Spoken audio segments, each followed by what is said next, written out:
¿Qué se aprobó el día 25 de este mes, Rocío?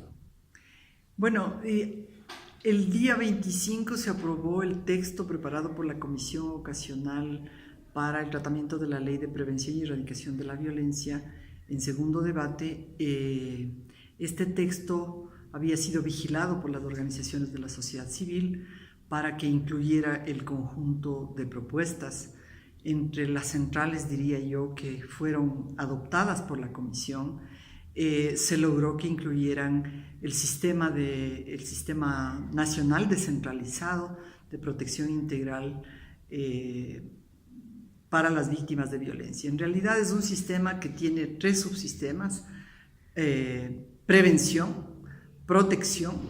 y reparación de los derechos de las víctimas, con asiento en los GATS, no solamente con instrumentos de política pública en el nivel central, sino con la posibilidad precisamente de crear condiciones para las medidas de protección inmediata a las mujeres que se derivan en medidas administrativas. Lo que ocurrió con el texto, lamentablemente, es que fue manipulado. Ya nos ocurrió en la primera etapa, cuando se introdujo un conjunto de definiciones que lamentablemente no tenían nada que ver con la ley. Definiciones que distorsionaron los contenidos de la ley, como identidades sexogenéricas, orientación sexual, en fin, era un glosario casi académico de términos desglosando el enfoque de género, lo que provocó las marchas del 14 de octubre pasado y dañó el proceso de la ley, porque detrás de eso estaba la intencionalidad de sacar el enfoque de género. Pero como nosotros sabemos, el enfoque de género está constitucionalizado, es parte del andamiaje legal de los sistemas de educación superior y del sistema educativo en todos los niveles. Entonces eso no es un tema que está en debate, a diferencia de otros países de la región, en donde sí han podido estas olas antiderechos, estos grupos antiderechos, mover incluso a autoridades de los ministerios de educación y quitar los programas de educación para la sexualidad integral, para una sexualidad sana y responsable, que es una de las bases, obviamente, de la prevención y erradicación de la violencia. Es decir, allí creo que hubo un primer momento. El segundo momento, en donde se manipulan los textos, es en esta fase final.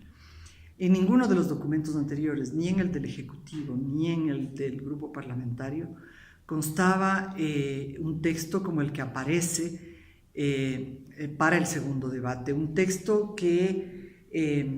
habla del aborto en curso. Nuestra demanda como movimiento de mujeres, tenemos que decir, es que la salud es un tema fundamental y que los servicios de salud, en la descripción de las responsabilidades de las instituciones del sistema de protección, lo que nosotras proponíamos es que efectivamente las instituciones den la atención a las víctimas para el acceso a los métodos anticonceptivos y la profilaxis en situación de emergencia. En el texto aparece una situación de aborto en curso y la atención integral con el análisis, o digamos la puesta en escena de la atención integral en los casos establecidos en el artículo 150 del Código Integral Penal. Este es un pretexto, es un texto que es un pretexto para los grupos antiderechos, que seguramente ellos mismos lo pusieron para manipular lo que se había logrado en todos estos meses de trabajo, para desvirtuar y para calificar a la ley como una ley abortista. Y lo que hacen es incluir, saltar a partir de este texto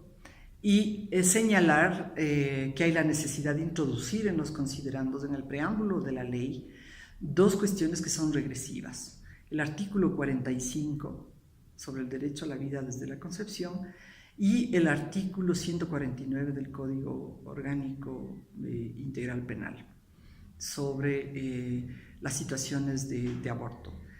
Esto, desde nuestro punto de vista, es regresivo porque hay recomendaciones de 5 comités en los últimos 5 años que no han sido escuchadas y menos aún aplicadas o establecidas de la legislación ecuatoriana. Esta ley, la ley de violencia contra la mujer, estaba siendo, con el texto presentado, sin estas sorpresas, estaba siendo una ley progresiva, interesante,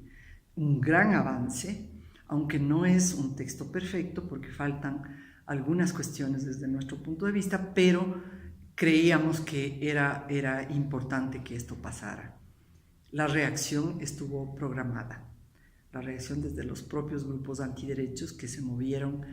para, con el pretexto de conmemorar de manera unánime el día histórico y de aprobar de manera unánime en la Asamblea Nacional, les conminaron al Grupo de Alianza País, al Bloque de Alianza País, para que el texto de la ley se aprobara con estos dos considerandos y con la inclusión de